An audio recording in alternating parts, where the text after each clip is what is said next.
ეს ცეცხლის შეწყვეტის შეთანხმება ლიბანში ყალბია. და თუ თქვენ გიკვირთ, რატო ჩერდება ახლო აღმოსავლეთში ეს კონფლიქტები, ბრძოლის შუაგულში ისეთ შეთანხმებებზე, რომლებსაც არანაირი მნიშვნელობა არ აქვს, და რატო არ მთავრდება ეს ომები საბოლოოდ, კეთილი იყოს თქვენი მობრძანება.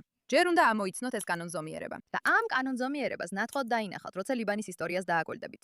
ლიბანი ბევრ მხრივ ექსპერიმენტად იყო შექმნილი. იდეა იყო ძალაუფლების განაწილების სისტემა სხვადასხვა რელიგიურ და პოლიტიკურ ჯგუფებს შორის, ქრისტიანებს, სუნიტებს, შიიტებს და სხვებს შორის.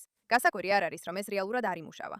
ეს მყიფე სისტემა საბოლოოდ დაინგრა ლიბანის სამოქალაქო ომის დროს 1975 წელს, რომელიც დაახლოებით 15 წელი გაგრძელდა.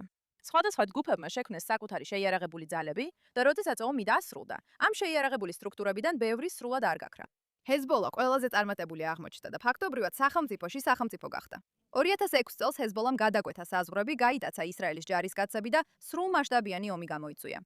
ისრაელმა დაიწყო ფართომასშტაბიანი სამხედრო კამპანია და ერთ მომენტში რეალური შესაძლებლობა ჰქონდა შეეჩერებინა ჰეზბოლას მთავარი მომარაგების გზა სირიის გავლით. მაგრამ კიდევ ერთხელ საერთაშორისო ზეწოლა მზავისკენ უბიძგა, სანამ ეს მოხდებოდა.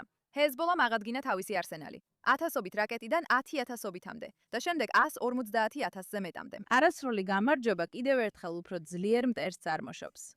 ბოლო დაპირისპირების დროს წლების განმავლობაში ჰეზბოლა განაგრძობს სროლას. არსებობს ზავი, მაგრამ მათ არასდროს შეუწყვეტიათ. 7 ოქტომბერს ისინი რამდენიმე კვირაში ერთვებიან. ეს იგივე სცენარია ისევ და ისევ. ტერორისტები ამწვავებენ სიტუაციას, ისრაელი იწყებს ომს, რომელსაც აშშ უჭერს მხარს. როდესაც ისინი დასასრულს უახლოვდებიან, აშშ აჩერებს მათ. ტერორისტები დაჭრილები არიან, მაგრამ არ არიან მკვდრები.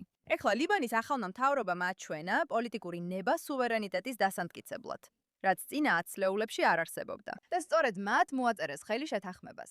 და ახლა ვაშინგტონში მოლაპარაკებებს აწარმოებენ.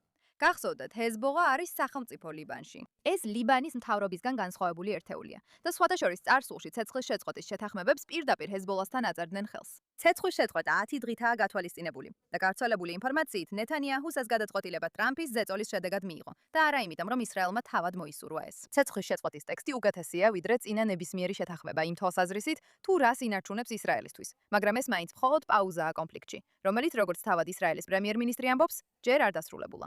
ეს არაფრით არის მშვიდობა. ეს არის გამოცდა იმისა, შესაძლებელია თუ არა არსებული პირობების ცოტა უფრო მდგრად რამედ გარდაქმნა. ლიბანის მთავრობა ვაშინგტონში წავიდა მაშინ, როცა ჰეზბოლამ მას ამის გაკეთება აუგრძალა.